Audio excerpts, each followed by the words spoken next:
ഇതിന് slow killing എന്നാണ് പറയുക, സയൻറ്റിഫിക് ടേം. നമ്മൾ ഉറങ്ങിക്കൊണ്ടിരിക്കുമ്പോൾ ഇവരെന്തോ ചെയ്തുകൊണ്ടിരിക്കുന്നത് ഒരു റേഡിയേഷൻ പോലെ എനിക്ക് ഫീൽ ചെയ്തു. ഞാനിപ്പോൾ ഒരാളെ കല്യാണം കഴിച്ചു കഴിഞ്ഞാൽ ആ കുട്ടിക്ക് ഈ പ്രശ്നം വല്ല എന്താ അറിയാം, എന്നെ പോലത്തെ ഒരാൾ ഇങ്ങനെ ടാർഗറ്റ് ചെയ്യേണ്ട ആവശ്യമൊന്നും എനിക്ക് മനസ്സിലാകുന്നില്ല. എന്തോ ഹ്യൂമൻ എക്സ്പെരിമെന്റ് നടത്തുന്ന ഒരു വലിയൊരു ഓർഗനൈസേഷൻ ഇതിന്റെ പിന്നിലുണ്ട്. ചേട്ടാ ഇത് കണ്ടോ, എന്നെ ഹാക്ക് ചെയ്ത് വെച്ചിരിക്കുകയാണ് ലാപ്ടോപ്പ്. ആര് ഹാക്ക് ചെയ്തോ? കണ്ടോ ചേട്ടാ, ഇത് മാനേജ് ബൈ ഓർഗനൈസേഷൻ കാണിച്ചു കൊടുക്കുക. ഞാൻ എവിടെ വർക്ക് ചെയ്യുന്നത്, എനിക്ക് എന്തോ ഓർഗനൈസേഷൻ, ആരാ ഇത് ഹാക്ക് ചെയ്യുന്നത്? റിമോട്ട് ആക്സസ് ചെയ്തുകൊണ്ടിരിക്കുക എൻ്റെ ലാപ്ടോപ്പ്. എനിക്ക് ഒന്നും ചെയ്യാൻ പറ്റുന്നില്ല, വർക്ക് ചെയ്യാൻ പറ്റുന്നില്ല. ഇല്ല, വർക്ക് ചെയ്യാൻ പറ്റുന്നില്ല, ഒരു ജോലിക്ക് അപേക്ഷിക്കാൻ പറ്റുന്നില്ല, എല്ലാം കട്ട് ചെയ്ത് വിടുകയാണ്. ആരാ ചെയ്യുന്നത് ഇങ്ങനെ? അറിയത്തില്ല ചേട്ടാ. എനിക്ക് ശത്രുക്കളുണ്ട്, പക്ഷെ അവർക്കൊന്നും ഈ ലെവലിൽ ചെയ്യാനുള്ള സാമ്പത്തിക സ്ഥിതിയില്ല. ഫോൺ കാണിച്ച് ഫോൺ ഇത് ഹാക്ക് ചെയ്തുകൊണ്ടിരിക്കുകയാണ്. ഫോൺ ഹാക്ക് ചെയ്തോ? ഇത് കഴിഞ്ഞ 3 വർഷമായിട്ട് ഹാക്ക് ചെയ്തുകൊണ്ടിരിക്കുകയാണ് ഈ ഫോൺ. ഇത് പിന്നെ എനിക്ക് ഒരു ഫോണിനോട് താല്പര്യമുള്ളതുകൊണ്ട് വെച്ചുകൊണ്ടിരിക്കുകയാണ്. ഫോൺ മാറ്റിയാൽ എനിക്കിത് ഇഷ്യൂ സോൾവ് ആവും, പക്ഷെ അത് മാറ്റാൻ പോലെ സാമ്പത്തിക സ്ഥിതി എനിക്കില്ല. സൊമാറ്റോ ഡെലിവറി ആയിട്ടാണ് ജീവിക്കുന്നത്. ആ പൈസ കൊണ്ട് എനിക്ക് തന്നെ ഭക്ഷണം കഴിക്കാൻ പറ്റുന്നില്ല, പിന്നെ എങ്ങനെ ഞാനിത് ഫോൺ മാറ്റും? അങ്ങനെ ഒരു അവസ്ഥയിലൂടെ ഞാൻ പോയിക്കൊണ്ടിരിക്കുന്നത്. എന്തോ പഠിച്ചാൽ 2000 ഞാൻ ബിടെക് പഠിച്ചിട്ടുണ്ട്, ഈസി ആയിരുന്നു. 2017 ബാച്ചാണ്. എനിക്ക് മൊത്തം 4.5 years എക്സ്പീരിയൻസ് ഉണ്ട്. ഞാൻ ഒരു 3 വർഷം ആമസോണിലുണ്ടായിരുന്നു ഹൈദരാബാദ്. അത് കഴിഞ്ഞിപ്പം ഒരു 2.5 വർഷത്തോളം സെയിൽസിൽ എക്സ്പീരിയൻസ് ഉണ്ട്. അല്ല, അങ്ങനെയുള്ള ആ മേഖല ജോലിയോട് എന്തിനാ സൊമാറ്റോയിലൂടുന്നേ? ചേട്ടാ എനിക്ക് ജോലിയെ സമ്മതിക്കുന്നില്ല. നമ്മൾ വർക്ക് ചെയ്യുന്ന സ്ഥലത്തൊക്കെ ഇവരുടെ ആൾക്കാരെ വിട്ട് നമ്മളെ ഹരാസ് ചെയ്യാണ്. അതായത് നമ്മളെ ദേഹത്ത് ഉപദ്രവിച്ചുള്ള ഹറാസിങ് അല്ല, പക്ഷേ വേറെ രീതിയിലുള്ള ഹറാസിങ്. അതായത് നമ്മളെ ഇപ്പം ഇവർ പിടിക്കുന്ന ആൾക്കാരൊക്കെ നമ്മളെ മാനേജർ ലെവലിലുള്ള ആൾക്കാർക്കും. സോ അവർ നമ്മളെ വേറെ രീതിയിൽ ഹറാസ് ചെയ്യുക, നമ്മളെ ഗ്രോത്ത് ഇവർ സ്റ്റണ്ട് ചെയ്യും. നമുക്ക് ഒരു ഗ്രോ ചെയ്യാൻ പറ്റത്തില്ല എന്ത് ഓർഗനൈസേഷനാണ്. സോ അതുകൊണ്ട് നമുക്ക് പിന്നെ അത് മാത്രമല്ല, ഓഫീസിൽ വെച്ച് എനിക്കൊരു മോശം അനുഭവം ഉണ്ടായി. അത് ഞാൻ ലാസ്റ്റ് നവംബറിലാണ് സംഭവിച്ചത്. ഞാൻ വർക്ക് ചെയ്തുകൊണ്ടിരിക്കുമ്പോൾ ആരോ എൻ്റെ അടുത്തൊരു ബാഗ് കൊണ്ട് വെച്ചു. അപ്പോൾ ബാഗ് വെച്ചതിൽ തൊട്ടിട്ട് എൻ്റെ വയറ്റിൽ എന്തോ ഒരു പ്രശ്നം പോലെ ഉണ്ടായി, ഒരു റേഡിയേഷൻ പോലെ എനിക്ക് ഫീൽ ചെയ്തു. അതിനുശേഷം ഞാൻ അത് എൻ്റെ ഒരു ഭയങ്കരമാണ്. ഞാൻ പിന്നെ അവിടെ വർക്ക് ചെയ്തില്ല, പിന്നെ ഞാൻ ആ ഓഫീസ് വിട്ട് വരികയുണ്ടായിരുന്നു. അപ്പോൾ ചുരുക്കി പറഞ്ഞ് നിന്നെ ആരെങ്കിലും ഫോളോ ചെയ്യുന്നുള്ള സംശയമാണോ സത്യമാണോ? ഫോളോ ചെയ്യുന്നത് റിയലാണ് ചേട്ടാ, ഹാക്ക് ചെയ്യുന്നത് റിയലാണ്. പക്ഷെ ഇത് ആരാണെന്ന് എനിക്ക് പോയിന്റ് ചെയ്യാൻ പറ്റത്തില്ല. കാരണം എന്ന് വെച്ചാൽ അത് എനിക്ക് അറിയത്തില്ല ഇതിൻ്റെ പിന്നിൽ ഒരു വലിയ ശക്തി ഉണ്ടോ, അല്ലെങ്കിൽ ഇത് എൻ്റെ എനിമീസ് എന്തായാലും ചെയ്യത്തില്ല. കാരണം അവർക്ക് ഇത്രയും പൈസ ഇല്ല. കാരണം ഒരു പ്രൈവറ്റ് ഡിറ്റക്റ്റീവിനെ നമുക്ക് ഹാരി ചെയ്യാൻ വേണ്ടിക്കൽ മിനിമം 20,000 അല്ലെങ്കിൽ 30,000 ആണ് ഒരു മന്ത്.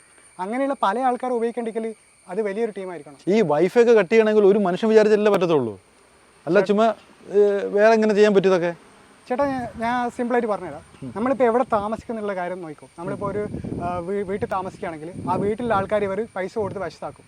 അല്ലെങ്കിൽ ഒരു ഹോസ്റ്റലാണെങ്കിൽ ഹോസ്റ്റലിലെ റൂംമേറ്റ്സ് പൈസ കൊടുത്ത് വശത്താക്കും. അല്ലെങ്കിൽ അവിടെ ഈ സാനിറ്ററി അടിച്ചു വരുന്ന ആൾക്കാർ, ഇങ്ങനെയുള്ള ആൾക്കാരൊക്കെ ഉപയോഗിച്ചാണ് ഇവർ നമ്മളെ ഹറാസ് ചെയ്യുന്നത്. പക്ഷേ ഈ ഹറാസിൻ്റെ ഒരു ലെവൽ എന്ന് വെച്ചാൽ ഒരു ചെറിയ ലെവൽ ഹറാസ്മെൻ്റ് ആയിരിക്കും. നമ്മളെ അറ്റാക്ക് ചെയ്യത്തില്ല, നമ്മളെ ഒരു രീതിയിലും കൈ മേത്ത് വെക്കത്തില്ല. പക്ഷേ മറ്റെല്ലാ രീതിയിലുള്ള ഹറാസ്മെൻറ്റ്, അതായത് ഇതിന് സ്ലോ കില്ലിംഗ് എന്നാണ് പറയുക, സയൻറ്റിഫിക് ടേം. നമ്മളെ മെൻ്റലി നമുക്ക് ഡിസ്റ്റർബൻസ് കൊടുത്തുകൊണ്ടേ ഇരിക്കുക കണ്ടിന്യൂസ് ആയിട്ട്. ഒരു ട്രോമ ബേസ്ഡ് പ്രോബ്ലമാണ്. അപ്പോൾ നീ ഇപ്പോഴും നിന്നെ വാച്ച് ചെയ്യുന്നതാണോ വിചാരം? നീ എവിടെ നിൽക്കുന്നു ഇപ്പോൾ അവർ ശ്രദ്ധിക്കുന്നുണ്ടാവും? ഒബ്വിയസ്ലി ഇത് ഹാക്ഡാണ്, ഇത് ഹാക്ഡാണ്. ഞാൻ എവിടെ നമുക്ക് കൃത്യമായിട്ട് അറിയാം, ഇപ്പോഴും അറിയാം. പിന്നെ ഇത് ഞാൻ കുറേയൊക്കെ ഞാനിത് അവോയ്ഡ് ചെയ്യും, മൈൻഡ് അവോയ്ഡ് ചെയ്യും. അല്ലെങ്കിൽ നമുക്ക് ജീവിക്കാൻ പറ്റത്തില്ല. ഇങ്ങനെ എപ്പോൾ ചിന്തിച്ചുകൊണ്ട് നമുക്ക് എന്തെങ്കിലും പ്രശ്നം വരും. സോ അല്ല, അവർക്ക് നിന്നെ ഇങ്ങനെ ട്രേസ് ചെയ്തിട്ട് അവർക്ക് എന്താ ഗുണം? അതേ ഞാനും ആലോചിക്കുന്നത്. എൻ്റെ കയ്യിൽ 10 പൈസയില്ല. സാധാരണ ടെററിസ്റ്റുകൾ അല്ലെങ്കിൽ വലിയ പൈസയുള്ള ആൾക്കാർ ഇവരൊക്കെയാണ് ഈ ടാർഗറ്റ് ചെയ്യുന്നത്, ഈ പറഞ്ഞ ഗാങ്സ്റ്റാക്കിങ്. എനിക്കാണെങ്കിൽ 6 ലക്ഷം രൂപ കടം വരുന്നുണ്ട്. ഞാൻ സാധാരണക്കാരാണ്. ഞാൻ എൻ്റെ വീട്ടിൽ വലിയ കാശിൽ വീടുന്നില്ല. എൻ്റെ അച്ഛനും അമ്മയൊക്കെ വളരെ ചെറിയ ജോലിയാണ് ചെയ്യുന്നത്. എന്നെ പോലത്തെ ആളിങ്ങനെ ടാർഗറ്റ് ചെയ്യേണ്ട ആവശ്യമൊന്നും എനിക്ക് മനസ്സിലാകുന്നില്ല. പിന്നെ എൻ്റെ ഒരു നിഗമനം എന്ന് വെച്ചാൽ എന്തോ ഹ്യൂമൻ എക്സ്പെരിമെന്റ് നടത്തുന്ന ഒരു വലിയൊരു ഓർഗനൈസേഷൻ ഇതിൻ്റെ പിന്നിലുണ്ട്. അല്ലെങ്കിൽ ഈ ഒരു ടെക്നോളജി യൂസ് ചെയ്ത് ആൾക്കാരെ ഹറാസ് ചെയ്യുന്ന ഒരു ടീമിനെ ആരോ ഹാരി ചെയ്തിട്ടുണ്ട് എനിക്കിട്ട് പണിയാൻ വേണ്ടിയിട്ട്. ഇതാണ് എൻ്റെ ഒരു. നിനക്ക് ശാരീരികമായിട്ട് വല്ല ബുദ്ധിമുട്ടുണ്ടോ? ശാരീരികമായിട്ട് എനിക്ക് വൈബ്രേഷൻ വേറെ ഉണ്ടോ ഇതിനെ ഹാക്ക് ചെയ്യുമ്പോൾ? ഇല്ല, അങ്ങനെയില്ല. പക്ഷേ ചില സമയത്ത് മിഡ്നൈറ്റ് 2 മണിക്കൊക്കെ എനിക്ക് ഉറക്കം കിട്ടാറുണ്ട്. അതെന്നാന്ന് എനിക്ക് മനസ്സിലാകുന്നില്ല. അതിൻ്റെ പിന്നിലുള്ള കാരണം എന്നൊന്നും മനസ്സിലാകുന്നില്ല. കാരണം അത് മുമ്പുണ്ടായിരുന്നു, ഇപ്പോൾ അത് പോയി, ഇപ്പോൾ ആ ഇഷ്യൂ പൂർണ്ണമായിട്ട് പോയി.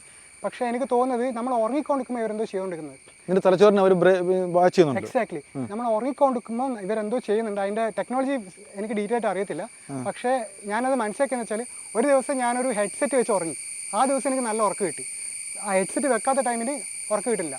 ഹെഡ്സെറ്റ് എന്ന് വെച്ചാൽ it's magnetic, right? 2 side magnet ഉണ്ട്. So something is disrupting their signals right. ആ ഒരു ഇത് എനിക്കൊരു എക്സ്പീരിയൻസ് ഉണ്ടായിട്ടുണ്ട്. ഇതിനെക്കുറിച്ച് ടെക്നിക്കലി എനിക്ക് കൂടുതൽ അറിയത്തില്ല, അത്രയും ടെക്നോളജി നോളജ് എനിക്കില്ല. പക്ഷേ something they are doing while I M sleeping. അപ്പോൾ അതുകൊണ്ടാണ് കല്യാണം പോലും കഴിക്കാതെ നടക്കുന്നത്. കല്യാണം കഴിക്കണ്ടേ? വേണം, ആഗ്രഹമുണ്ട്. പക്ഷേ എങ്ങനെ സാമ്പത്തികമായി തകർത്തിരിക്കുകയുള്ളു, ജോലിയില്ല. പിന്നെ ഞാനിപ്പോൾ ഒരാളെ കല്യാണം കഴിച്ചു കഴിഞ്ഞാൽ ആ കുട്ടിക്ക് ഈ പ്രശ്നം വല്ല എന്താ അറിയുക. ഞാനൊക്കെ ഇപ്പോൾ ഒരു മെഡിറ്റേഷൻ ഒക്കെ ചെയ്തിട്ടാണ് സ്ട്രോങ് ആയിട്ട് പോകുന്നത്.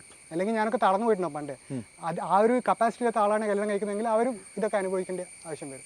ഇത് ഏതെങ്കിലും ഒരു ആശുപത്രി കാണിക്കുമോ അല്ലെങ്കിൽ സൈക്കാട്രിസ്റ്റ് കാണിച്ച പ്രശ്നം മാറുമെന്ന് വിചാരിക്കുന്നുണ്ടോ? ഞാൻ പോയിട്ടുണ്ട്. കാരണം ആദ്യം ഞാൻ വിചാരിച്ചത് എൻ്റെ തന്നെ പ്രോബ്ലം ആണ്. അപ്പോൾ പോയപ്പോൾ അവർ പറഞ്ഞത് എന്ന് വെച്ചാൽ you are perfectly all right. എൻ്റെ കയ്യിൽ സർട്ടിഫിക്കറ്റ് പോലും ഉണ്ട്. കാരണം ഇത് വേറൊരാളെ കൊണ്ട് നമുക്ക് ഉണ്ടാകുന്ന ഇഷ്യൂ ആണിത്. ഇറ്റ് ഈസ് നോട്ട് സംതിങ് ഇത് നമ്മുടെ തോന്നലുകളല്ല. തോന്നലുകൾ അല്ലെങ്കിൽ പിന്നെ എങ്ങനെ ഹാക്ക് ചെയ്യുന്നു? ഇതിപ്പോൾ എല്ലാം എൻ്റെ തോന്നലാന്ന് പറയാം. പക്ഷേ വൈ ഇറ്റ് ഈസ് തോന്നലുകൊണ്ട് ആരെങ്കിലും ഹാക്ക് ചെയ്യുമോ? ഇപ്പം നിന്റെ വണ്ടിക്ക് എന്തെങ്കിലും പ്രശ്നമുണ്ടോ? ആ പ്രശ്നം നടത്തുന്നു വിചാരിക്കുന്നുണ്ടോ? വണ്ടിക്ക് പ്രശ്നമില്ല, പക്ഷേ ചില സമയത്ത് നമ്മൾ പെട്രോളൊക്കെ ഊറ്റിയെടുത്തിട്ടുണ്ട്. അതൊക്കെ ഇപ്പല്ല ചില സമയത്ത് ഇപ്പം ഞാൻ സൊമാറ്റോ ഡെലിവറി ചെയ്യുന്ന പറഞ്ഞില്ല, ചില സമയത്ത് പെട്രോൾ ഫുള്ളായിട്ട് ഊറ്റിയെടുത്തിട്ടുണ്ട്. 200 രൂപ അടിച്ചു കഴിഞ്ഞാൽ രാവിലെ എണീക്കും പെട്രോൾ ഉണ്ടാവത്തില്ല. കാരണം എന്ന് വെച്ചാൽ ഞാൻ സിമ്പിളായിട്ട് പറഞ്ഞതാണ്, മാനസികമായിട്ട് ഒരാളെ ഹറാസ് ചെയ്ത് എങ്ങനെ തളർത്താം. ഇപ്പോൾ നമുക്കൊരു നെഗറ്റീവ് എക്സ്പീരിയൻസ് വരുമ്പോൾ നമ്മളെ ബ്രെയിനിൽ ഈ ന്യൂറോഫിൻ, അഡ്രിനാലിൻ, കോർട്ടിസോൾ പോലുള്ള നെഗറ്റീവ് ഹോർമോൺസ് ഉണ്ടാവും. സോ നമ്മൾ വൈബ്രേഷൻ ലോ ആവും. ആ ലോ വൈബ്രേഷനിലാണ് ഇവർ ഈ ഹാക്കിംഗ് മൊത്തം നടത്തുന്നത്, നമ്മളെ ബ്രെയിൻ കൺട്രോൾ ചെയ്യുന്നത്. പക്ഷേ നമുക്കിപ്പോൾ ഒരു ഹാപ്പി എക്സ്പീരിയൻസ്, നമ്മൾ നല്ല ഫുഡ് കഴിക്കുന്നു, ഒരു ജോഗിങ് ചെയ്യുന്നു, അപ്പോൾ നമുക്ക് ഈ ഡോപ്പാമൈൻ പോലുള്ള, സെറോട്ടോണിൻ പോലുള്ള, എൻഡോഫിൻ പോലുള്ള നല്ല ഹോർമോൺസ് ഉണ്ടാവും. സോ ആ ടൈമിൽ ഇവർക്കൊന്നും ചെയ്യാൻ പറ്റത്തില്ല. അപ്പം നമ്മൾ നല്ലൊരു ഉറക്കം കിട്ടിയാൽ നമുക്ക് നല്ല ഹോർമോൺ സെക്രഷൻ ഉണ്ടാവും. അത് ഇവർ സമ്മതിക്കത്തില്ല. എപ്പോഴും ഉറങ്ങുമ്പോൾ ഇത് ചെയ്തു കൊടുക്കുന്നതുകൊണ്ടാണ് നമ്മുടെ മൂഡ് എപ്പോഴും താഴെ പോകുന്നത്. ചുരുക്കി പറഞ്ഞാൽ നീ ഇങ്ങനെ ഓരോ ദിവസം തളർന്നുകൊണ്ടിരിക്കുക അല്ലേ? അങ്ങനെ ആയിരുന്നു. പക്ഷെ ഞാനിപ്പോൾ മെഡിറ്റേഷൻ ചെയ്യുന്നതുകൊണ്ട് കുറച്ച്, അതുകൊണ്ടാണ് ഞാൻ ഇങ്ങനെ സംസാരിക്കുന്നത്. ഞാനൊരു 2 വർഷം മുമ്പ് ഇങ്ങനെ ആയിരുന്നില്ല. I was literally depressed. ആ ഒരു അവസ്ഥ. ഈ വണ്ടിക്കോ അല്ല അപ്പുറത്തൊക്കെ ആൾക്കാർ നിന്നെ വാച്ച് ചെയ്യുന്നുണ്ട് വിചാരിക്കുന്നുണ്ട് ഇപ്പം? ഇല്ല, ഒബ്വിയസ്ലി ഇല്ല. പക്ഷേ I know what I am talking, they are hearing. അതിനുള്ള ടെക്നോളജി ഫോണിലുണ്ട്, അതിനുള്ള ടെക്നോളജി ഇതിലുണ്ട്. കാരണം നമ്മൾ ഇപ്പോൾ ജീവിക്കുന്ന ഈ ഒരു സമൂഹത്തിൽ നമുക്ക് ഇത് രണ്ടും ഇല്ലാണ്ട് ജീവിക്കാൻ പറ്റത്തില്ല. അത് ഇവർക്ക് നല്ലോണം അറിയാം. ഇല്ലെങ്കിൽ പിന്നെ പഴയ ആ മറ്റേ കാലത്തേക്ക് പോകേണ്ടി വരും. ഇത് ലാൻഡ് ഫോണൊക്കെ യൂസ് ചെയ്തിട്ട് നമുക്ക് പറ്റത്തില്ല. നീ ഇപ്പം ഇവിടെ വന്നിരിക്കാനുള്ള കാരണം എന്താ? ചേട്ടാ, ഞാനൊരു ജോലിക്ക് ചെയ്യുകയാണ്. ഞാനിപ്പോൾ എൻ്റെ ഹോസ്റ്റലിൽ വൈഫിലിരുന്ന് ജോലിക്ക് അപേക്ഷിച്ചാൽ ഒബ്വിയസ്ലി അവർക്ക് മനസ്സിലാവും അത് ഹാക്ഡാണ്, ആ വൈഫൈ ഹാക്ഡാണ്. They have experts hacking all wifi.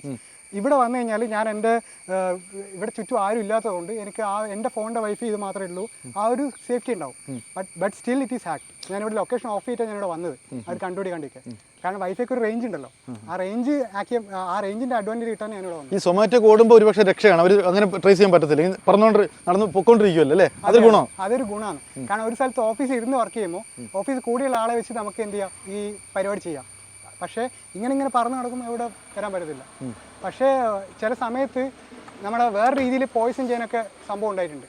അത് നിങ്ങൾ എത്രത്തോളം വിശ്വസിക്കാൻ എനിക്കറിയത്തില്ല. ഒരു ദിവസം ഞാൻ ഡെലിവറി ചെയ്ത് കൊടുക്കുമ്പോൾ ഒരു ഫുഡ് അതിൻ്റെ ഉള്ളിൽ വെറുതെ ഇട്ടിരിക്കുക.